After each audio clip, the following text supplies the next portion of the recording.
Welcome to the CE Pro podcast. I'm Executive Editor Arlen Schweiger.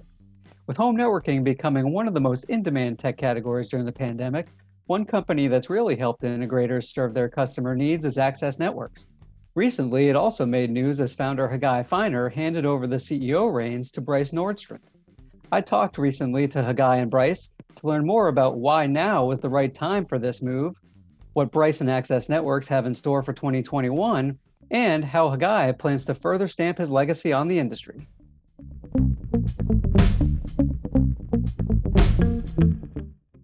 Hagai Feiner, founder of Access Networks, and Bryce Nordstrand, former Chief Sales Officer and new CEO of Access Networks. Thank you guys so much for joining me on the podcast.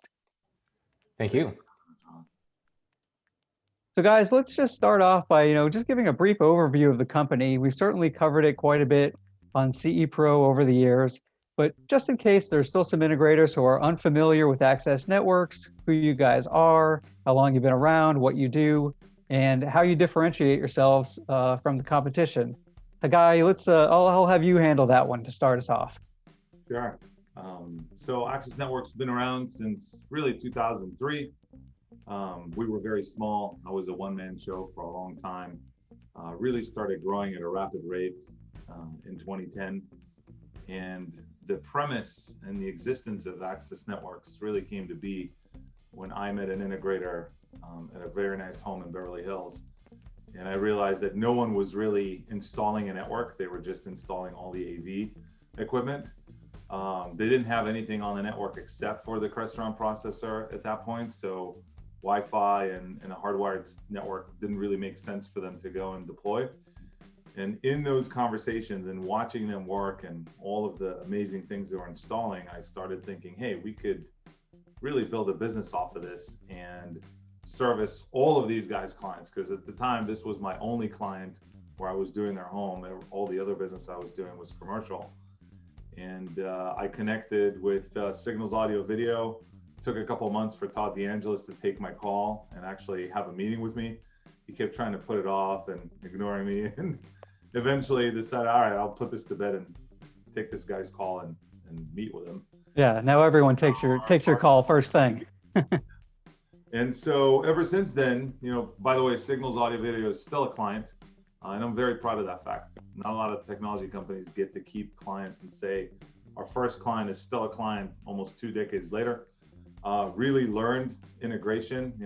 I immersed myself in the integration world and was stunned to see all of the amazing things that our channel does in a residential environment, and thought that we would be a great quarterback, if you will, for any integrator out there that is looking to amplify their networking skills, knowledge, and deployment, and at the same time didn't have that knowledge in-house. And so essentially what we are is a technology outsource for the integrators, specifically focused on networking in the residential space.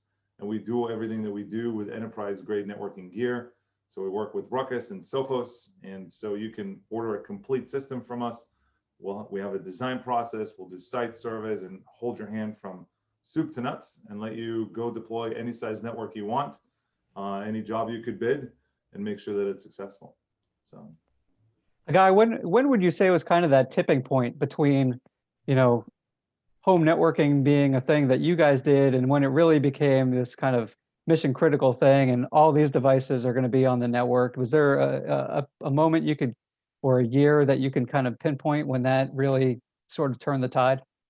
I felt that way from day one, where, seeing the integrator use serial communications to communicate with all the devices. They're literally serial ports and COM ports on everything. And I thought that Wi-Fi and Ethernet are going to win the connectivity game because of the ability of those technologies to help so many devices communicate with such bandwidth and no distance limitations and all those good things that come with a solid network. But the tipping point for me, and where I really got that sense of we have arrived, the network has arrived into the channel, was actually in 2012 when CEDIA decided to finally recognize networking as a discipline within the residential technology world. Until then, you'd walk into CEDIA to the show and you would see, AV and distribution and, all of the stuff that our channel is used to. And then all of a sudden in 2012, finally we were recognized as a, as a part of their business. And so to me, that was that turning point where finally we've made it. We're now part of what CEDIA is announcing when you walk into the show. And that was essentially the validation, if you will. Yeah, that makes sense. I think we all kind of remember that sort of, okay, CEDIA has gotten into this. We've been hearing about companies, leading with home automation, leading with home theater. And now in the last few years, it's certainly, okay, we're going to lead with home network. And that kind of is a good lead into, let's say, this past year, if you want to say it's been just about a year since the pandemic took hold. Everyone's been home. Families have been home, workers have been at home, kids have been at home doing distance learning. So the networks have been super strained. And, we've certainly covered that a lot on CE Pro. Definitely have had the assistance of you guys in helping us kind of spread that message. Bryce, I wanted to ask you, in terms of this last year, has it really kind of put the home network in sort of that extra spotlight, what that has done to access networks? In terms of, how have your dealers been approaching this sale, and how have you, as chief sales officer, been really assisting them along with the rest of your team there? For the last, as long as I've been working for Access, which is over 7 years now, we our message is always that the network was the foundation of the connected home, right? It was always the thing that kind of made everything connect. And we kind of see that being embraced more recently in the last 3 or 4 years, where that really started to hit home with a lot of integration companies. There was a lot that got it, and then there was a few that were, kind of figuring it out. How do we do this? How do we make this work? How do we be profitable doing it? Those kind of things.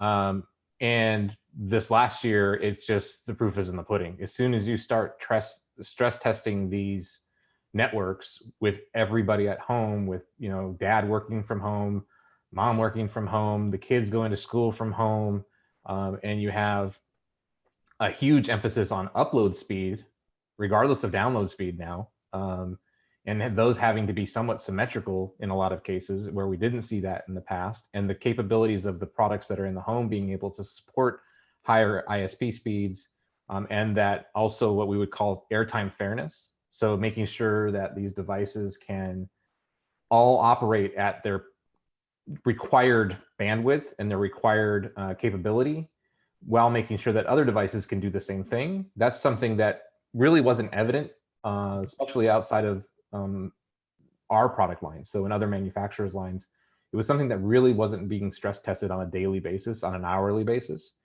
And I think that's the big difference.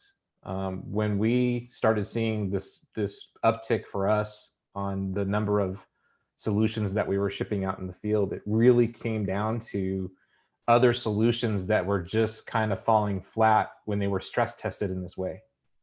And so that's where we've always had that ability to win in that case, and now it's just proven at that point.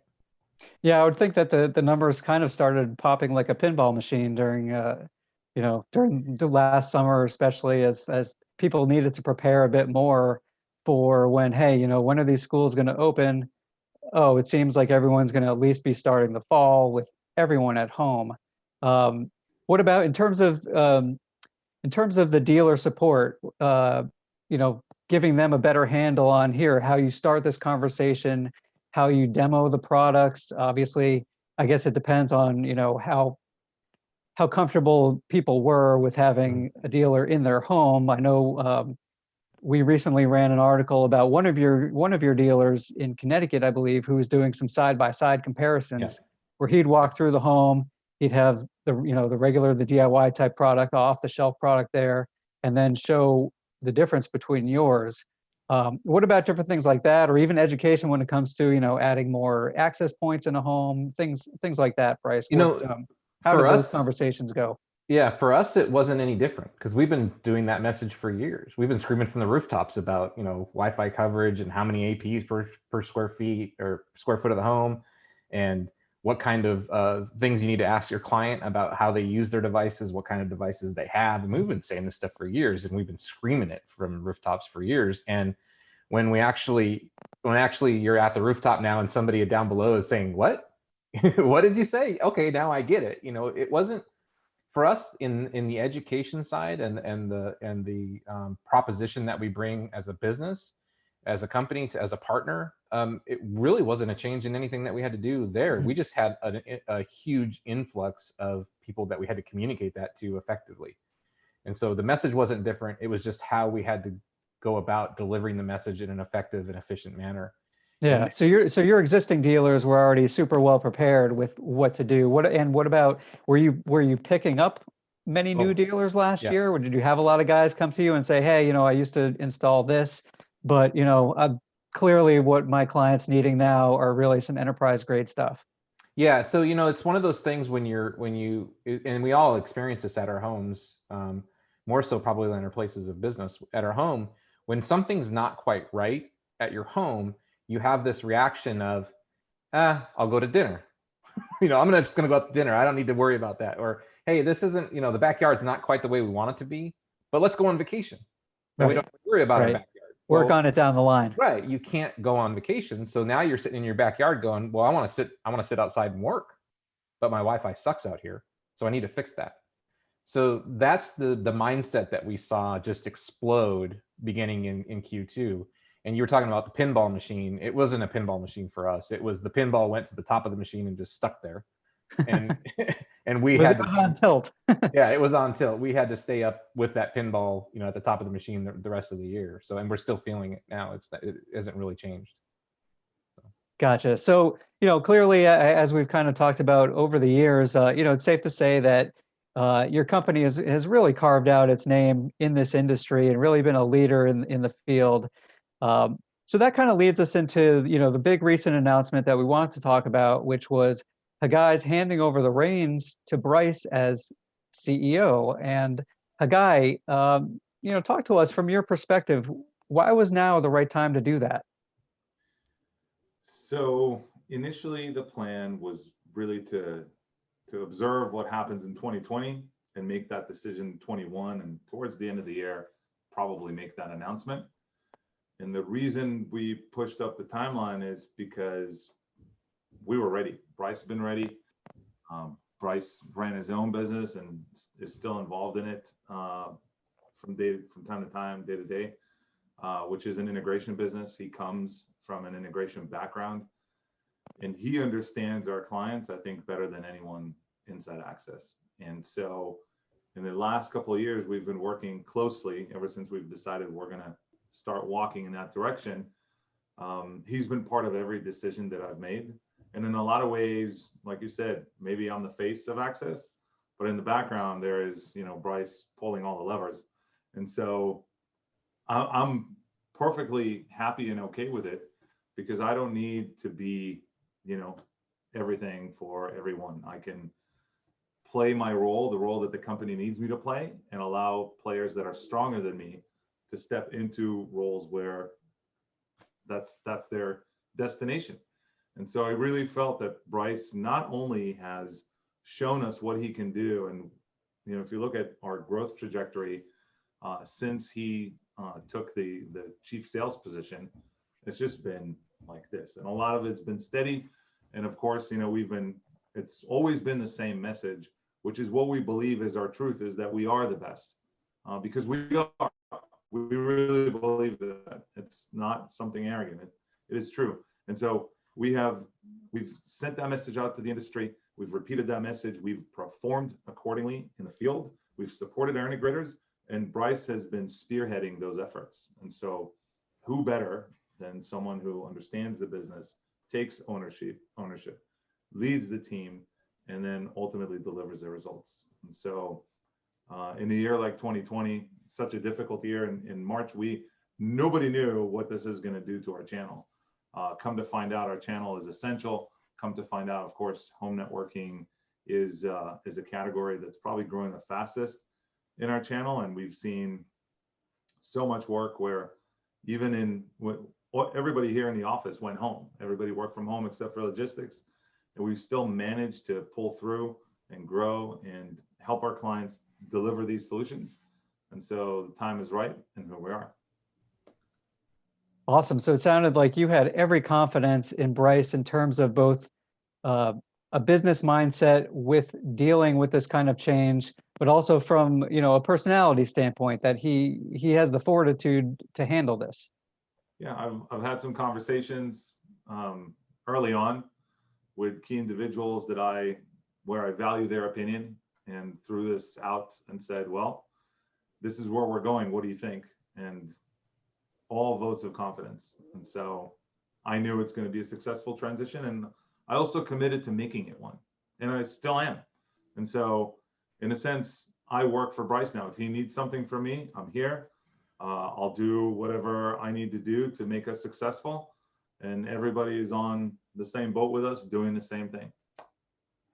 All right, Bryce, you've got that on record now, so don't forget to take Hagai up on that. But he said Bryce, it before. I don't know if it actually carries out off the call, but well, no, there is some truth to it. So we're recording this. This will be on the podcast, so Yeah, you know he can't throw it back in your face. It's there in you know, stone as they speak. But Bryce, from your perspective now, obviously you've got some pretty big shoes to fill there. In terms of, like Hagai said, he's, you know, obviously he has been kind of the face of the company, but the dealers have been dealing with you. But now, of course, you know, you've got the rest of the channel that you're going to be dealing with. I know, obviously, you deal with them at trade shows like CEDIA and have done so for years anyway. But you know what? Just let's hear a little bit more about you, just about your background, about how you got into this field and everything, just to, you know, show some of your personality a little bit about, you know, what you bring to this position, as well as any kind of lessons that you've learned along the way, especially in your role as the sales officer, that you think have really kind of prepared you for this, you know, for this moment. So, you know, as far as my background is concerned, I started working at a very early age. I think I was, you know, fairly driven from pretty early on. I got a paper route as soon as I could get a paper route, like 12 and a half years old. And I lived, just to give you an idea what that looked like, I lived in Alaska at the time, Anchorage, Alaska. And so having a paper route meant that you had to walk through sometimes 2 or 3 feet of snow to deliver newspapers at 5 o'clock in the morning. So, you know, they wouldn't not deliver the paper. You'd hear the snowmobile go by and your group of newspapers land in your driveway, and you'd have to go out in the snow and get them and bag them up and then take them out and deliver them. So, you know, that work ethic I've had since a very young age. And then I really, my career started after high school. I went into car audio, which there's a lot of people in the industry that started out in car audio. Yeah, it seems to be a popular career path. Yeah, I run into them all the time, and a lot of them actually had known of or had met before, but didn't realize, you know, that they'd made that same transition that I made. Mm-hmm. And then the integration business, I worked for several different integration companies, worked as a sales rep, regional sales rep for manufacturer's rep for a period of time. And then went to work on my own company right after the recession. So 2008 or so. 2006 is when we officially started, but 2008 was when it really kicked off.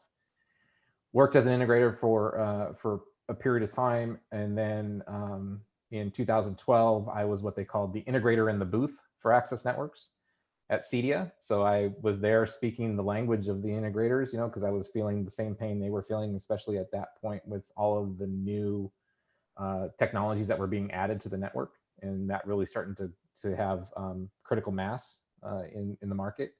And then 2013, Hagai and I talked, and I came on board. So I've been with and started out as a regional territory salesperson for Access.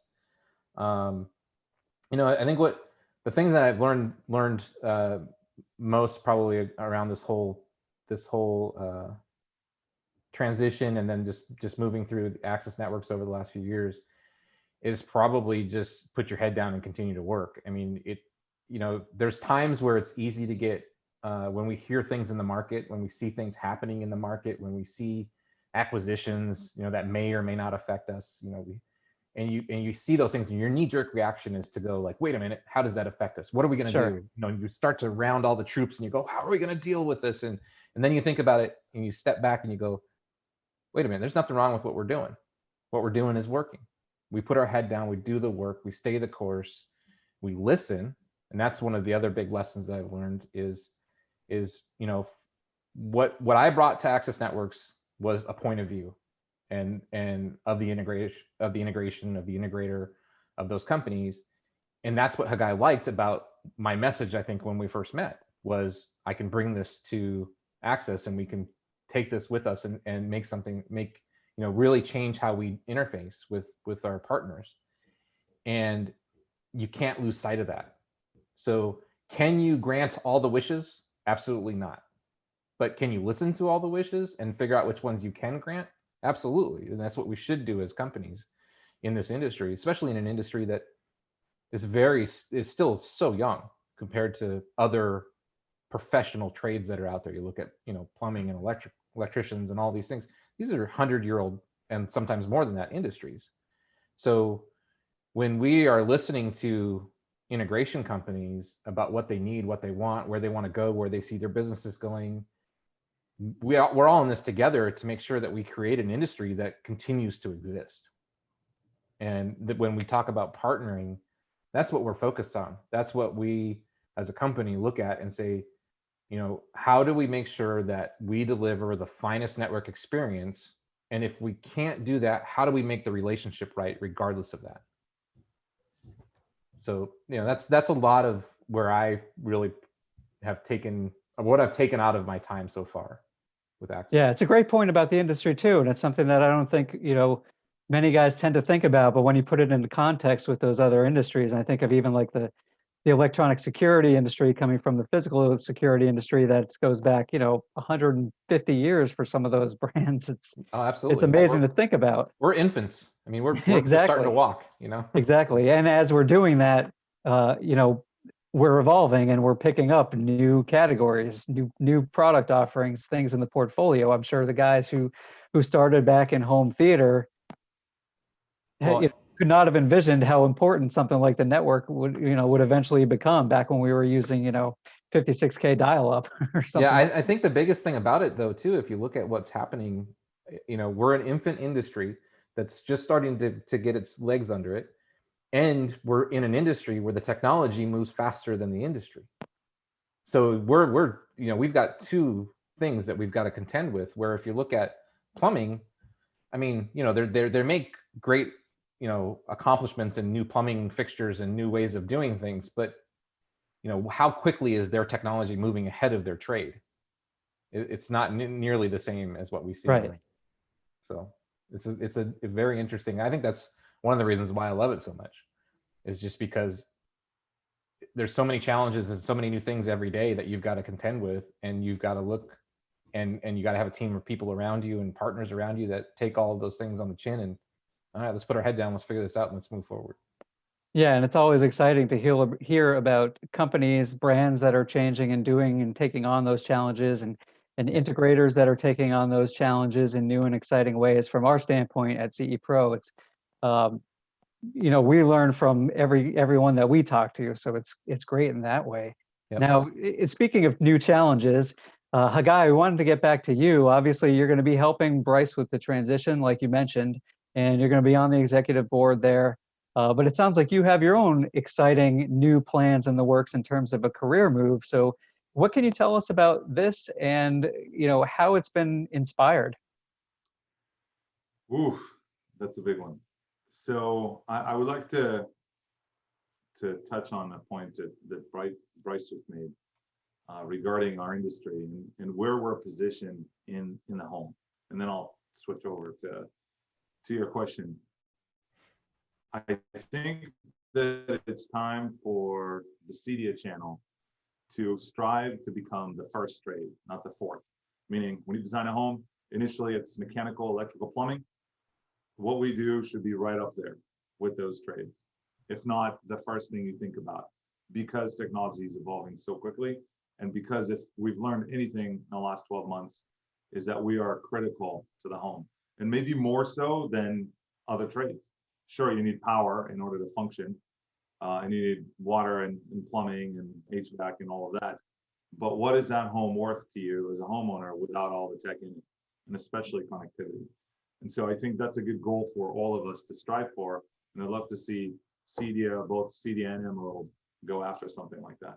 Sure. And when you boil it down, really every home with all the devices, every home is a smart home these days, right? So it makes There's perfect sense. some tech in it. The question is, did someone integrate it? Is it DIY? DIY is really a lead into what we do, but a lot of homeowners don't even know we exist or our integrators exist. Either way, that's something I'd love to see. It actually does tie into my next effort. And so I've always been fascinated with design and architecture, and actually wanted to study architecture when I went to Santa Monica City College. When my dad said that he wouldn't support me, wouldn't buy my books, wouldn't pay my rent if I didn't study computers and networking and everything that he thought would be where the, if you will, the money is. And he thought I would go broke if I tried to do anything else. So he was hard-headed, and I had to relent, and I begrudgingly went to and took programming classes and learned COBOL. I had nothing to do. It was a disaster for me. I made it through. I got my grades, and I also took a lot of business classes, and this is how all of this happened, right? So as much as I resented him at the time, it was a good move for me, but I always gravitated towards design and interior design and, you know, space design, ergonomics.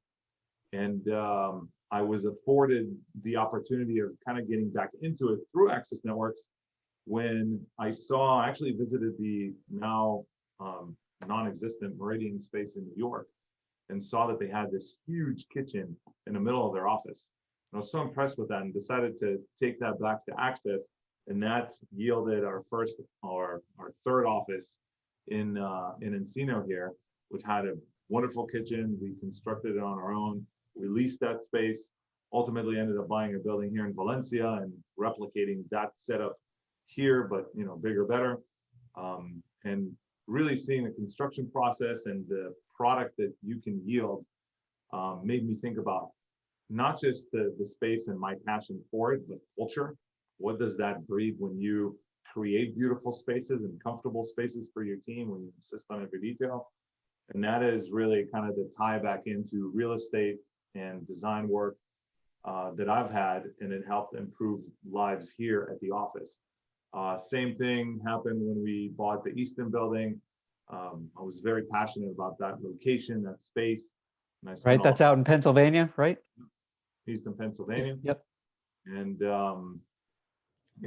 to me, it's like my masterpiece, right? I put a lot of work into it, and it really does show. You walk in and you feel it. It's a beautiful building. And so as Bryce started talking to me about becoming CEO, I started thinking, so what am I going to do? And I thought, hey, I should really develop that. I should pursue that. And I should also find some time to take a vacation at some point. But real estate and design really attract me. And so that's been my magnet since forever. And so that is now going to live in the form of Platform 5. You can go to platform5.com. It's not really officially launched, so you can see the preview of what it's going to look like. But essentially, it's a real estate ownership and management company that I'm growing slowly. And part of those buildings are the Access Networks building, but also a lot of residential apartments where we would find projects, buy a building, renovate, and occupy. So was that something that you had been, taking certain courses for, education for over the years? It sounded like with Easton, you really had, some great hands-on experience working with some of the other trades on that project. I learned on the job. My dad was a carpenter, and so I've been around construction projects since forever. And when I came here, actually after the '94 earthquake, we constructed a lot of fences. The brick fences that were cinder block fences that fell over, we would replace with wood fences. And so we worked really hard in those days, and it was really an easy transition for me. But what I also want to do with Platform 5, being a real estate company, is I want to find a building that allows us to create a space, a storefront at the bottom of the building, where we would start call it a school, call it what have you, but I'd like to find a way to introduce more young people into our industry to address our labor shortages. And so absolutely, yeah, will be the platform for that little operation. And I'm going to, of course, create an industry outreach to make this happen. and find integrators to be our, if you will, instructors. And maybe CDO will be involved to some level, but that's going to happen in Easton, and somewhere we know and understand the market. And I think, probably a couple of years from now, that's my goal, to have that place up and running, and essentially just take young people and show them what it is that we can do and why they should be part of our industry. I really think that why is missing. It's been missing for a long time. People don't know who we are, what we do. When they hear that, I'm in the home networking business, people kind of laugh, but they only laugh because they don't understand it. And once you show them what our channel can do, and this is what I really love about Access, is the fact that we do have a part in the project that's critical, but what shines is everything else, the stuff that we enable. It's mind-blowing. If you see some of those installations that our integrators execute, it's just unbelievable. And so it's not going away. We're not going to get any less connected. We're only going to be more connected. We're going to do more things. There's going to be more technology. If you look at lighting and how that's exploding now as far as tunable lighting, there's a future there. And so on one hand, you have an amazing industry with a labor shortage. And then on the other hand, you have college kids that don't know what to do with themselves. Someone needs to be the connector here. And I think that Access Networks and Platform 5 can fulfill a role in that need. Yeah, I love how that's all interconnected. And, we've been working this week on our March issue that'll be coming out soon, that has those award-winning projects from the Mark of Excellence program that the CTA Smart Home Division does. And the network is all over those. It's, integrators talking about how they needed to put in a reliable network that covers indoors, covers outdoors, covers homes that are, way the heck out in the mountains, things like that. It definitely all ties together. And, certainly start them young to get them interested in this job. You can definitely learn from hiring the old paper boys of the world, like Bryce there. Absolutely. So coming full circle then and talking about the future, Bryce, let's wrap up with you in terms of, other things that Access Networks has on the way. You're in the pilot seat now. Tell us anything you can that you'd like to share about other personnel moves that are possibly being made or have been made. Any kind of markets that you're looking at. I understand you guys are checking out commercial possibilities, and just anything else you could share with us about the roadmap for 2021 as we get moving more into this year. Sure. Yeah, so we have made some, with my moving up into the CEO position, we had a space to fill. We didn't fill it as a chief sales officer, but we did take Ben Giroux, who was our director of North American sales, and moved him into an executive team level position as a VP of sales, taking on more and more of the tasks that I was doing on the day-to-day. So we're continuing to evolve him, as well as other people in the company. Haley Patterson's been added to, who's our director of business development. She's been added to our executive team meetings as well. And we're hiring, and we're constantly trying to find good network engineers, because we continue to grow, and we always need to add that talent to the team. Just maturing as a company and adding additional positions to fill needs, internal needs, HR, those kind of things that, companies of 45 to 50 people need. So we're working on a lot of that stuff. As far as, products are concerned, we have some new access points coming out this year. We'll continue to evolve the Wi-Fi 6 access points. Right. Clearly, I was going to mention that. Obviously, that's got to impact the business going forward. Yeah, the business, as far as the type of access points we're selling, Wi-Fi 6 is by far the winner at this point.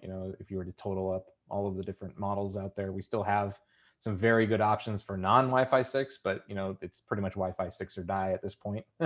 And we have so a new outdoor coming, another entry-level indoor access point coming that are both Wi-Fi 6 later this year. Some additional things on the switch side that will be coming out. The big one for us, though, and we're really close to launching this, we're just putting the final details on it this week and next week, is our cloud service for Wi-Fi control. So very specific system that is designed to make integrators' lives very easy for deployment and configuration and troubleshooting, but keeping the same, things that we've built our brand on, the Access Networks brand on Ruckus's flavor, and keeping that cloud, now introducing that cloud component where they can deploy in a matter of minutes with an entry-level tech in the field and somebody in the office managing the site. And obviously the good part of dealing with us is having us to support their deployments and their technicians in the field at a higher level, and obviously being able to escalate to Ruckus if we ever need to. So there's that cloud service is going to be a game changer for a lot of, it's called ARC. It's going to be a game changer for a lot of integration companies as they move into what the future, the next level of Wi-Fi and the next level of network deployment. And moving into the later part of this year and next year, you'll see a bunch of things that are become a part of what that cloud service is, and really, really getting down to streamlining the deployment side and managing those systems. So that's the product side of things that we're going with, and there's just a lot of work to be done. We've got a bunch of other things in the works, but we're not ready to quite announce those yet. So. How about in terms of commercial or resi-mercial? I know we've written a lot about resi-mercial on CE Pro. Is that something that you guys are looking more into, where obviously the enterprise grade background that you have would certainly come in handy there with dealers? Yeah, absolutely. Yeah, we've gotten our feet wet in the MDU business. So we've kind of adjusted that learning curve there. I think we're through it, or on the other end of that learning curve anyway. And then on the resi-mercial / commercial side, we've made some specific hires that are now in training to, basically understand how Access Networks works as a company, how we deliver our products, what our messaging is. Those people, we have a couple people that have been hired that are going to be moving in that direction, and we will be building out that team of people that is specific to the commercial market. Kind of more of a white glove service like we do on the residential side, but commercially focused.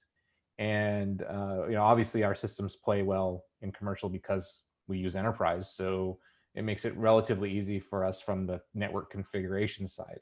It's more about really understanding the projects, the type of projects that we'll be involved in. We're obviously, I don't think we're going to be geared for 60,000 seat stadiums and those, which are all empty right now, but I don't think we're going to be geared for those things. But definitely where a lot of the residential integration companies get pulled into, I did this great system for this guy who owns this company, and he now owns this small sports team, and he's got a 10,000 seat arena that he wants to put Wi-Fi in for all of his, people that are coming to the games. And so those kind of things, boutique hotels, restaurants, education to some extent, there's a lot of opportunity there, and there's a lot of residential companies that are getting pulled that direction for a couple of reasons from our view. One is residential companies are maturing to the capability levels of pulling off those size projects. And the other one is that a lot of the very large AV commercial integrators don't pick up that. It's kind of almost viewed as scraps to them, So I think there's a lot of opportunity there in that middle ground for a lot of good residential integration companies to pick up a lot of commercial work. And I know from my company and my experience with my own integration company, when we were coming out of the recession, our business was about 80% commercial because it was almost recession proof. And we were in Southern California, in one of the hardest hit housing markets in the country. And we were doing about 20% residential. Now, by the time I left and came to work for Access and passed that baton on to my wife, we were almost all residential, back the other direction. But now I look at what she's doing with the company, and she's back to almost all commercial again. So it's just this ebb and flow that you have, and the thing is being disciplined in both categories makes it easy to have that ebb and flow, and that's what we're trying to do with Access Networks on the network side, is being able to make that move back and forth depending on what the market strengths are. Yeah, and we've heard the same, certainly the same thing, and it's amazing how that happened, because exactly, after the recession, it was you need commercial to stay afloat, but now just in the last couple of years, we've seen at some of the past CEDIA expos a lot more automation manufacturers really pushing commercial AV distribution companies pushing commercial, resi-mercial, things like that. So it just, it seems like a natural path for you guys that you already are giving your dealers the skill sets that they'll have to really play a lot more into that thing. Yeah, sure. that's the big one for us, along with the products. And the other one is just streamlining our processes, making it easier to do business with us from the integrator's perspective. We've got a new portal. We have a really good portal now, but we're looking to launch a brand new portal later this year that will add a bunch of automation and ways to do business with us to really make it easier. Everybody wants that kind of Amazon reality where you just push a button and it shows up at the door. And we've got to, as an industry, we've got to work better at that. And Access Networks is doing our part. We've hired, developers to work on those problems and solve them. And so it's great products, great solutions, great service, but make it easy to make those things accessible, right? Make that as accessible as possible. Nice. Well, it's a very exciting time. I want to congratulate both of you guys on the new endeavors, and wish you the best of luck. And really, thanks again for joining us on the CE Pro podcast and sharing everything with us this week. Thank you. Really enjoyed it.